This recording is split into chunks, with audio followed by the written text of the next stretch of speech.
જો બતાવું આ હનુમાન દાદાનું મંદિર છે। અહીંયા તમે હનુમાન દાદાને જોઈ શકો છો।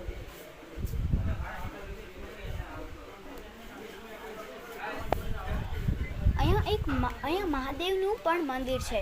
મહાદેવની મંદિરની અંદર જઈએ અને હું તમને બતાવું।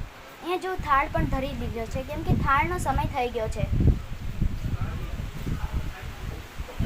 અહીંનું તમને વાતાવરણ બહુ મસ્ત જોવા મળશે। તમે અહીંયા એકવાર આવશો એટલે તમને અહીંયા વાતાવરણ જોવા બહુ મસ્ત મળશે।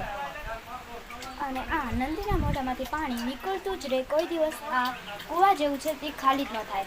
આ પાણી પીવા લાયક છે। આ મંદિરના બાપુ, અહીંયા તમે એનો ફોટો જોઈ શકો છો। આ એના બાપુ છે, આ મંદિરમાં તે અહીંયા રહે છે।